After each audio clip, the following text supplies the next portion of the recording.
ਰਾਸ਼ਿਦ ਅਜ਼ੀਜ਼ ਭੁੱਟਾ ਹੋਵੇ ਜਾਂ ਇਹਨਾਂ ਦੇ ਕੁਝ ਹੋਰ ਕੌਮ ਪ੍ਰਸਤ ਸਰੈਕੀ ਜਿਹੜੇ ਆਪਣੇ ਆਪ ਨੂੰ ਆਉਂਦੇ ਨੇ, ਉਹਨਾਂ ਦੀਆਂ ਤੁਸੀਂ ਤਕਰੀਰਾਂ ਅਗਰ ਵੇਖੋ ਨਾ ਮੁਖਤਲਿਫ ਜਗ੍ਹਾ ਦੇ ਉੱਤੇ, ਬੇਸ਼ੱਕ ਉਹ ਪੀਰ ਸਾਹਿਬ ਬੇਸ਼ੱਕ ਹੋਣ, ਉਹ ਜ਼ਿਆਦਾਤਰ ਤਕਰੀਰਾਂ ਦੇ ਵਿੱਚ ਤੁਹਾਨੂੰ ਇਹ ਦੱਸਦੇ ਬੋਲਦੇ ਨਜ਼ਰ ਉਸਣਦੇ ਕਿ ਭਾਈ ਬਲੋਚ ਸਾਡੇ ਭਰਾ ਨੇ, ਸਿੰਧੀ ਸਾਡੇ ਭਰਾ ਨੇ, ਪਖਤੂਨ ਸਾਡੇ ਭਰਾ ਨੇ,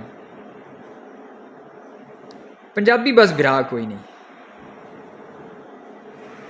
ਪੰਜਾਬੀ ਬਸ ਭਰਾ ਕੋਈ ਨਹੀਂ। ਵਜ੍ਹਾ ਹੈ ਕਿ ਪੰਜਾਬੀ ਸ਼ੀਸ਼ਾ ਵੀ ਕਹਿੰਦੇ ਨੇ, ਪੰਜਾਬੀ ਦੱਸਦੇ ਨੇ ਕਿ ਭਾਈ ਪੰਜਾਬ ਦੇ ਅੰਦਰ ਤੇ ਸਰੈਕੀ ਲਫ਼ਜ਼ ਐਗਜ਼ਿਸਟ ਹੀ ਨਹੀਂ ਕਰਦਾ, ਇਹ ਵਜ੍ਹਾ ਹੈ।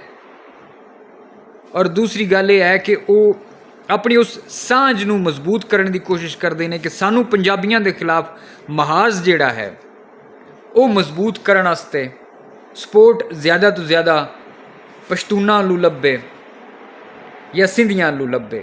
ਲੇਕਿਨ ਜਿਹੜੇ ਅਕਲਮੰਦ ਬਾਸ਼ਊਰ ਸਿੰਧੀ ਭਰਾ ਨੇ ਜਾਂ ਜਿਹੜੇ ਬਾਸ਼ਊਰ ਪਸ਼ਤੂਨ ਭਰਾ ਨੇ ਜਾਂ ਬਲੋਚ ਭਰਾ ਨੇ, ਸਾਡਾ ਪੰਜਾਬੀਆਂ ਦਾ ਕਿਸੇ ਦੇ ਨਾਲ ਵੀ ਕੌਮੀ ਕਿਸੇ ਨਾਲ ਕੋਈ ਲੜਾਈ ਝਗੜਾ ਨਹੀਂ ਹੈ, ਸਿਵਾਏ ਦਹਿਸ਼ਤਗਰਦਾਂ ਦੇ ਜਾਂ ਜਿਹੜੇ ਤਸੱਬ ਫੈਲਾਉਂਦੇ ਨੇ, ਨਫ਼ਰਤ ਫੈਲਾਉਂਦੇ ਨੇ, ਪੰਜਾਬੀਆਂ ਨੂੰ ਮਾਰਦੇ ਨੇ। ਅਸੀਂ ਸਿਰਫ ਉਹਨਾਂ ਨੂੰ ਬੁਰਾ ਆਖਨੇ ਔਰ ਸਾਡੀ ਉਹਨਾਂ ਦੇ ਹੀ ਨਾਲ ਮੁਖਾਲਫਤ ਹੈ। ਸਾਡੀ ਆਮ ਪਸ਼ਤੂਨ, ਆਮ ਬਲੋਚ, ਆਮ ਸਿੰਧੀ ਕਿਸੇ ਦੇ ਨਾਲ ਕੋਈ ਮੁਖਾਲਫਤ ਨਹੀਂ ਹੈ। ਲੇਕਿਨ ਇਹ ਹੁਣ ਜਿਹੜੇ ਕੁਝ ਕੌਮ ਪ੍ਰਸਤ ਸਿੰਧੀ ਨੇ, ਜਿਨ੍ਹਾਂ ਸਿੰਧੀ ਜ਼ਬਾਨ ਦੇ ਸਰੈਕੀ ਲਹਿਜੇ ਨੂੰ ਪੰਜਾਬ ਦੇ ਅੰਦਰ ਵੀ ਉਹਨਾਂ ਐਂਟਰ ਕੀਤਾ 1962 ਤੋਂ ਬਾਅਦ। ਔਰ ਮੈਂ ਗੱਲ ਕਰ ਰਿਹਾ ਸੀ ਉਹ ਕੋਟ ਮਿੱਠਣ ਵਾਲੇ ਜਿਹੜੇ ਇੱਕ ਪੀਰ ਸਾਹਿਬ ਆਪਣੇ ਆਪ ਨੂੰ ਆਉਂਦੇ ਨੇ, ਉਹ ਸਾਹਿਬ ਦੀ ਤੁਸੀਂ ਤਕਰੀਰਾਂ ਵੇਖ ਲਓ, ਜਾਂ ਤੁਸੀਂ ਰਾਸ਼ਿਦ ਅਜ਼ੀਜ਼ ਭੁੱਟੇ ਦੀਆਂ ਤਕਰੀਰਾਂ ਵੇਖ ਲਓ, ਜਾਂ ਇਹਨਾਂ ਦੇ ਚੰਦ ਇੱਕ ਹੋਰ ਲੋਕ ਨੇ, ਉਹ ਹਰ ਜਗ੍ਹਾ ਦੇ ਇਹ ਆਂਦੇ ਤੁਹਾਨੂੰ ਮਿਲ ਸਕਦੇ ਕਿ ਭਾਈ ਸਿੰਧੀ ਹਮਾਰੇ ਭਾਈ हैं, पश्तून हमारे भाई हैं, बलोच हमारे भाई हैं।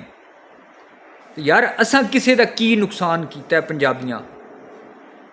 मतलब ये कि तुसी चाहते हो कि बलोच भी पंजाबी के खिलाफ होवे, सिंधी भी पंजाबी के खिलाफ होवे, पश्तून भी पंजाबी के खिलाफ होवे। यार जाके पंजाब के अंदर तुसी वेख लो, पंजाबी तो किसी को नफरत नहीं करते, ना पंजाबी किसी को तसब करते हैं। फिर पंजाबियों के अंदर ही तुसी कभी पठवारी वाला शोशा छड्डदे हो, उन्होंने आते कि भाई तुसी भी पंजाबी नहीं, पंजाबियों को बुरा भला आखो, पंजाबी को एक बुरा करैक्टर, बैड करैक्टर, विलन बना के उन्होंने सामने मतलब दुनिया के सामने लैके आने की कोशिश करते हैं और पंजाबियों को बुरा भला फिर आखते हैं अपन तकरीरां दे विच। और जेडे नॉन पंजाबी ने उन्होंने एक अपने नाल एक प्लेटफार्म बना के इकट्ठियां करने की कोशिश करते हैं। मैं सारिਆਂ ਨੂੰ गुजारिश करसा कि इन्हां लोगों ਜਿਹੜੇ तसब फैला रहे हैं, नफरत फैला रहे हैं, इन्हां लोगों के चेहरे सियाण लो और इन लोगों के नाल कभी भी ना रलो।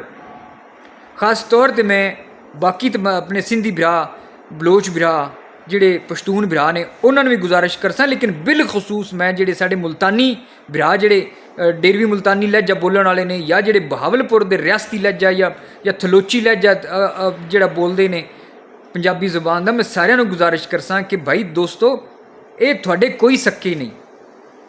ਇਹ ਪੰਜਾਬ ਨੂੰ ਅਗਰ ਜਗ੍ਹਾ ਜਗ੍ਹਾ ਤੋਂ ਕਮਜ਼ੋਰ ਕਰਨ ਦੀਆਂ ਕੋਸ਼ਿਸ਼ਾਂ ਕੀਤੀਆਂ ਜਾ ਰਹੀਆਂ ਨੇ ਕਿ ਪੋਠੋਹਾਰ ਨੂੰ ਵੀ ਪੰਜਾਬ ਦੇ ਵਿੱਚੋਂ ਕੱਢ ਦਿਓ ਔਰ ਇਦੋਂ ਮੁਲਤਾਨ ਨੂੰ, ਡੇਰਾ ਗਾਜ਼ੀ ਖਾਨ ਨੂੰ, ਰਹੀਮ ਯਾਰ ਖਾਨ ਨੂੰ, ਬਹਾਵਲਪੁਰ ਨੂੰ ਵੀ ਪੰਜਾਬ ਵਿੱਚੋਂ ਕੱਢ ਦਿਓ, ਪੰਜਾਬ ਨੂੰ ਇੱਕ ਛੋਟੀ ਜਿਹੀ ਪੰਜਾਬੜੀ ਬਣਾਓ।